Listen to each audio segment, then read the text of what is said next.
अस्सलाम वालेकुम।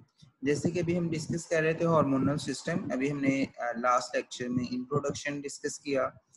वो हमारे यूट्यूब चैनल पे आप देख सकते हैं। सो अभी हम मूव करते हैं अपने एक्चुअली जो हार्मोनल सिस्टम का लेक्चर है जिसमें हम प्रॉपर्ली ग्लैंड्स को डिस्कस करेंगे। सो हम स्टार्ट करते हैं जी। पोर्टल सिस्टम का एक पार्ट रह गया था।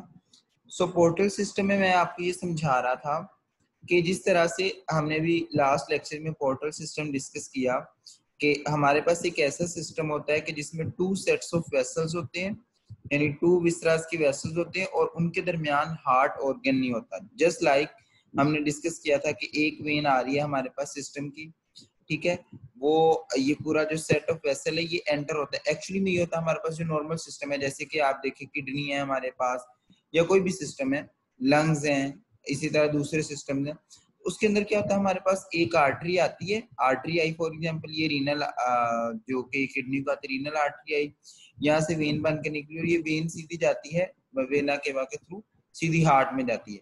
यानी ऐसा नहीं होता कि यहाँ से जो वेन है निकल के पहले किसी दूसरे विसरा में जाए फिर उस विसरा से, यानी इस तरह का नहीं होता सेट, ठीक है। सो बिल्कुल यही पोर्टल सिस्टम है, हम अभी डिस्कस करने लगे हैं। ये आपको नजर आ रहा है, ये है न्यूरोसेक्रेटरी सेल्स हैं जो कि हमारे पास हाइपोथैलेमस के हैं, ठीक है। इनसे जो हमारे पास सेक्रेशन आती है, आर्टरी आ रही है जो कि इसको सप्लाई कर रही है। अब आर्टरी आई, आर्टरी ने आके वेन्स बनाई, वेन से आगे देखिए कैपिलरीज बनी, ये कैपिलरी का नेटवर्क बना, ठीक है। ये कैपिलरी का, अब ये देखें, अब होना ये चाहिए कि ये कैपिलरी से आगे दोबारा वेन्स बने, ठीक है। एक्चुअली सिस्टम ये होना चाहिए कि ये वेन बने और सीधी हार्ट के अंदर चली जाए। बट अगर हम देखें जो हमारे पास पोर्टल सिस्टम यहाँ पे एक्ट कर रहा है उसमें ये होता है कि हमारे पास ये आर्टरी आई, आर्टरी से आगे सिस्टम बनता है वेन का, वेन से आगे दोबारा क्या बनता है, वेन हमारे पास वेन्यूल बनते हैं और ये दोबारा से अगेन हमारे पास आर्टरी में कन्वर्ट हो जाता है। मतलब इस तरह से होता है कि हमारे पास हाइपोथैलेमस से पिट्यूटरी के अंदर आके पूरा सिस्टम वेसल्स का बनता है। ये एक यहाँ से फॉर एग्जांपल आर्टरी है, आर्टरी से आगे क्या बनी हमारे पास, यहाँ से आगे कैपिलरीज बनी, कैपिलरीज से आगे हमारे पास दोबारा वेन बनने की बजाय ये कैपिलरी का जो सेट है दोबारा से हमारे पास वेन्यूल और वेन्यूल से आगे आर्टरीज बना देते हैं, ठीक है। एज कंपैरिजन जो हमने पहले पढ़ा जो कि वेन बनती और जाती है, ठीक है। तो इस तरह हाइपोथैलेमस एंड पिट्यूटरी के अंदर ये पोर्टल सिस्टम यहाँ पे एक्ट कर रहा होता है, ठीक है। तो यही अभी हमने डिस्कस किया था पोर्टल सिस्टम में। सो अब हम अपने एक्चुअली लेक्चर की तरफ आते हैं, that is pituitary gland. Pituitary gland is 0.5 gram का होता है, connected to the brain through the infundibulum. Infundibulum is basically a part जो कि हमारे पास पिट्यूटरी को ब्रेन से मिलाता है। 3 लोब्स होते हैं, एंटीरियर, मीडियन और पोस्टीरियर। बेसिकली एंटीरियर और पोस्टीरियर होते हैं, मीडियन इज बिल्कुल सिंपल साइज का एक पॉइंट होता है, ठीक है। एंटीरियर पिट्यूटरी को हम मास्टर ग्लैंड भी कहते हैं क्योंकि इसमें सारे वो वाले हार्मोन रिलीज होते हैं जो कि दूसरे हार्मोन्स को या दूसरे ग्लैंड्स को स्टिमुलेट करते हैं, ठीक है। सो इस तरह से हम इसको मास्टर ग्लैंड का नाम देते हैं। ये मैंने एक टेबल बहुत मेहनत से बनाया है। अगर आप लोगों को पिट्यूटरी की सारी चीजें याद रखनी है तो आप सिर्फ ये टेबल एक याद कर लें, ठीक है। सो ये आपने टेबल ज़हन में याद रखना है। सो इंटीरियर पिट्यूटरी आपको नजर आ रहा है, इसमें देखें आपके पास सबसे पहले तो हाइपोथैलेमस है जिससे सारे जो है हमारे पर रिलीजिंग फैक्टर रिलीज होते हैं, जैसे कि somatotrophin releasing factor, thyrotrophin releasing factor, corticotrophin releasing factor, ये सारे रिलीजिंग फैक्टर्स हैं बेसिकली, ठीक है। सो ये सारे के सारे रिलीज कहाँ से हो रहे, हाइपोथैलेमस से। अब इनका क्या काम है, इन्होंने डायरेक्टली आके एक्ट करना है जी एंटीरियर पिट्यूटरी पे। अब एंटीरियर पिट्यूटरी पे एक्ट करेंगे तो इंटीरियर पिट्यूटरी पे आके एक्ट करने के बाद इन्होंने डिफरेंट तरह के हार्मोन सेक्रेट करने, जैसे कि एसटीएच, टीएसएच यानी सोमैटोट्रोफिन हार्मोन, और हमारे पास टीएसएच थायराइड स्टिमुलेटिंग, एसीटीएच हमारे पास रीनोकोर्टिकोथायरोट्रोफिन, FSH follicle stimulating, LH luteinising hormone, prolactin, सारे ये हार्मोन रिलीज करते हैं। अब है जी, ये सबसे पहले आगे हमारे पास रिलीजिंग फैक्टर, इनकी साइट ऑफ एक्शन क्या है, एंटीरियर पिट्यूटरी। अब ये जो हार्मोन रिलीज हो रहे हैं, ये जो 1 2 3 4 5 है, इनकी साइट्स यानी इन्होंने कहाँ पे जाके एक्ट करना है, ये फौरी तौर पे ब्लड में रिलीज होते हैं। अब जो सोमैटोट्रोफिन है पूरी बॉडी पे जाके एक्ट करता है, टीएसएच थायराइड पे करता है, ये एड्रिनल पे करता है, ये गुनियर्स पे, ये मेमोरी ग्लैंड पे।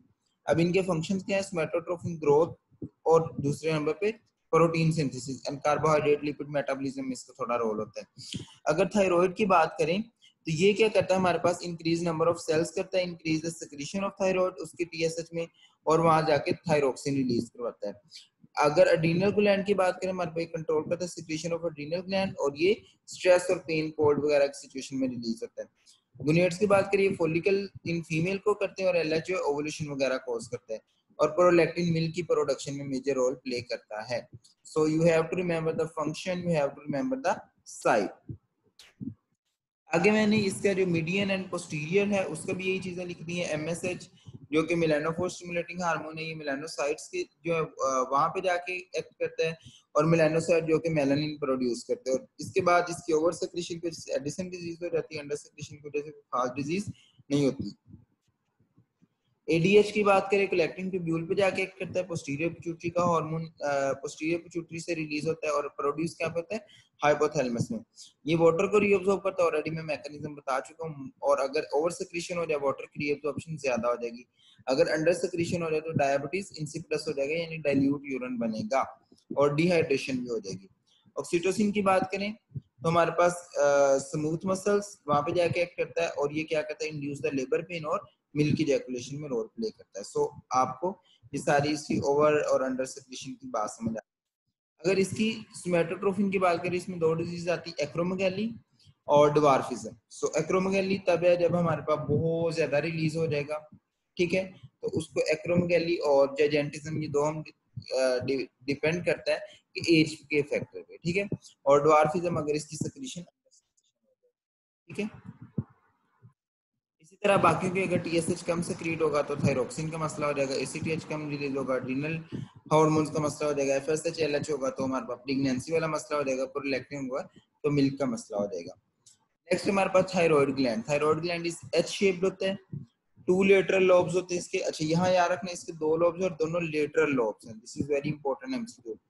दोनों एक दूसरे से मिले होते हैं एक सेंट्रल पार्ट के थ्रू, दैट इज इस्थमस, यानी ये एक लोब है और एक ये लोब है, और ये सेंटर से मिले हुए एक दूसरे के साथ 2 मिलीमीटर या 2 सेंटीमीटर का टोटल वाया होता है, जिससे ही मिले होते हैं, दिस इज इस्थमस। और ये लेरेंक्स से नीचे on the both side of trachea पे प्रेजेंट होते हैं। और ये मतलब इसमें दो चीजें रिलीज होती है, थायरोक्सिन रिलीज होता है जिसमें T4 जिसको कहते हैं, T3 और कैल्सिटोनिन ये से रिलीज होते हैं। इस इनके फंक्शन की बात करें, मेटाबॉलिज्म है, lipid metabolism, carbohydrate metabolism, protein metabolism. इसके अलावा बॉडी का टेम्परेचर मेंटेन करता है, हार्ट रेट को मेंटेन करता है, ग्रोथ को मेंटेन करता है, एंड डेवलपमेंट में मेजर रोल प्ले करता है। सो डेवलपमेंट में खास तौर पे ये हमारे पास मेन डेवलपमेंट में बहुत रोल प्ले करता है। अच्छा जी, इसमें एक बहुत इंपॉर्टेंट एमसीक्यू, थायराइड ग्लैंड का मेजर फंक्शन क्या होता है कि ब्रेकडाउन ऑफ ग्लूकोज इंक्रीज होती है, इससे cell utilization of glucose increase होती है, ग्लूकोज लेवल इससे लोअर होता है या ग्लूकोज लेवल इंक्रीज होता है, ठीक है। ये दो तीन इसकी चीजें अगर हम इसको देखें वन बाय वन, देखें ब्रेकडाउन ऑफ ग्लूकोज इंक्रीज होती है थायरोक्सिन से, बिल्कुल, क्योंकि हमें पता है कि हार्मोन का काम रेगुलेट करना होता है। Cell utilization of glucose insulin से इंक्रीज होती है। ग्लूकोज लेवल लोअर किससे होता है, इंसुलिन से, और ग्लूकोज लेवल इंक्रीज किससे होता है, ग्लूकागॉन से। सो आपने ये सारी चीजें याद रखनी है। और इसके अलावा एक चीज है, कैटालिसिस ऑफ ग्लूकोज किससे होती है, एंजाइम से होती है। Overall effect of thyroxine is regulatory, यानी ग्लूकोज की ब्रेक डाउन को इसने इंक्रीज करना है, ठीक है। लेकिन सेल यूटिलाइजेशन की ग्लूकोज को वो इंसुलिन का काम है। So in simple word, how much glucose is used per day, this is decided by thyroxine. यानी थायरोक्सिन का ओवरऑल काम क्या होगा कि एक दिन के अंदर ग्लूकोज कितना यूज होना है, ये थायरोक्सिन का काम है डिसाइड करना, यानी उसकी स्पीड को इंक्रीज या डिक्रीज करना। लेकिन ग्लूकोज पर यूनिट कितना डिसाइड होगा, वो एंजाइम का काम है डिसाइड करना। एंड ग्लूकोज किस सेल में कितना यूज होगा और कौन सा सेल इसकी यूटिलाइजेशन को इंक्रीज करेगा, ये इंसुलिन का काम है। और ग्लूकोज के लेवल ब्लड में कम या ज्यादा का नहीं, इंसुलिन और ग्लूकागोन दोनों का काम, ठीक है। सो इस तरह से ये आपको सारी चीजें क्लियर होनी चाहिए कि थायरोक्सिन, इंसुलिन, ग्लूकागोन, इन सब ओवरऑल इफेक्ट क्या होता है। उसके बाद अगर हम बात करें बीएमआर की, so BMR is the minimum amount of energy that is required to maintain body at the complete mental and physical rest. So इसमें दो चीजों पे आपने जो फोकस करना है, एक द अमाउंट ऑफ एनर्जी, कि हमें कितनी अमाउंट ऑफ एनर्जी रिक्वायर है for the complete mental and physical rest, यानी जो बंदा complete mental and physical rest पे हो उसके लिए कितनी अमाउंट रिक्वायर है। सो ये हमने डिसाइड करवाना है जी बीएमआर से। सो बीएमआर का डायरेक्टली ताल्लुक है जी थायरोक्सिन से। क्यों? क्योंकि it is the amount of energy. Energy कहाँ से मिली? ग्लूकोज से। ग्लूकोज कितना डेली में टूटना है, कितनी एनर्जी रिक्वायर है, सो ये थायरोक्सिन पे बीएमआर डिपेंड करता है। सो थायरोक्सिन ज्यादा होगी तो बीएमआर भी ज्यादा हमारे पास प्रोड्यूस होगा। It depends upon the availability of energy which is maintained by thyroxine. So ये आपको बिल्कुल कॉन्सेप्ट समझ आ जाना चाहिए कि बीएमआर का थायरोक्सिन से डायरेक्टली क्या ताल्लुक बनता है। ओके, नेक्स्ट अगर हम अबनॉर्मेलिटीज की बात करें, 3 है हमारे पास। अगर ओवर सिक्रीशन हो जाए तो ग्रेव्स डिजीज हो जाती है जिसमें heart and brain is maximum affected, BMR increase हो जाता है। एक्सेप्थेल्मोक जो गोइटर होता है, ये बहुत इंपॉर्टेंट है। अच्छा, अब ये जो कंडीशन होती है इसमें ये होता है कि आपकी आईज जो हैं ये बल्ज आउट कर जाती है और आईज ना आगे पीछे मूव करती है, मतलब आगे फ्रंट बैक इस तरह मूव करती है। ठीक है, उसके अलावा कार्डियक फेलियर हो सकता है। वाई कार्डियक फेलियर हो सकता है? अगर बीएमआर इंक्रीज होगा, हार्ट रेट ज्यादा होगा beyond the limit, heart failure हो जाएगा, वेसल्स वगैरह बस्ट कर सकती हैं। अगर अंडर सेक्रेशन की बात करें तो क्रिटिनिज्म हो सकती है और मिक्सोडीमा हो सकता है। क्रिटिनिज्म की बात करें तो ये कंजेनिटल डिजीज है जिसमें जो बेबीज है जब नॉर्मली स्किन अब नॉर्मल होती है, स्कैंटी हेयर होती है, मेंटली रिटार्ड होता है और सेक्सुअली अब नॉर्मल होता है। मिक्सोडीमा की बात करें, इसमें आयोडीन की डेफिशिएंसी होती है, पफिनेस वगैरह हैंड में हो जाती है और बॉडी एंड मेंटल रिटार्डेशन हो जाती है। सो ये आपने चीजें याद रखनी है एमडी कैट के पॉइंट ऑफ व्यू से। कुछ चीजें इसमें आगे बहुत सारी होती है, फेलो टार्सो एंड मून फेस्ट एंड बहुत सारी चीजें होती है, वो हम आगे एमबीबीएस के लेवल पर डिस्कस करते हैं। अगर हम सिर्फ इस लेवल पर डिस्कस करें, यू हैव टू रिमेंबर कि ओवर सेक्रीशन से क्या हुआ, अंडर सेक्रीशन से क्या हुआ, क्रेटिनिज्म क्या है, कौन सी मिक्सोडीम है। So you have to remember just symptoms, signs and diseases, क्या क्या हो रहा है, बस that's it. So this is all about the pituitary gland and all about the thyroid gland. So हमने जिसका इंट्रोडक्शन किया उसके बाद हमने ये दो ग्लैंड्स की बात की। इसमें एक हम चीज जो है वो भूल गए, दैट इज कैल्सिटोनिन। वो हम जो है नेक्स्ट उसके साथ डिस्कस कर लेंगे। So you have to remember these things जो टिल नाउ हम अभी हमने डिस्कस किए हैं। so, इसके साथ हमारे पास जो है कुछ एमसीक्यूज हैं। आपने ये लेक्चर सुनने के बाद खुद से ये एमसीक्यू सॉल्व करने की कोशिश करनी है। आप कमेंट में ये एमसीक्यूज पूछ भी सकते, इसलिए मैंने सिर्फ शो करवाऊंगा स्लाइड्स आपके सामने ताकि आपको आइडिया हो जाए। All of the following are tropic hormone. Tropic hormone except कौन सा ट्रोपिक हार्मोन नहीं है, ये आपको पता होना चाहिए। टीएसएच, एसीटीएच, सोमेटोट्रोपिन हार्मोन या जीएच। सो आपको पता होना चाहिए कि कौन सा आगे जाके नए हार्मोन से क्रिएट करवाता है और कौन सा नहीं करवाता। Which of the following is endocrine as well as exocrine? बिल्कुल सिंपल सा हार्मोन है, अभी हमने डिस्कस भी किया था, लिवर, पैंक्रियाज, एड्रिनल्स या थायराइड, ये भी देखना है।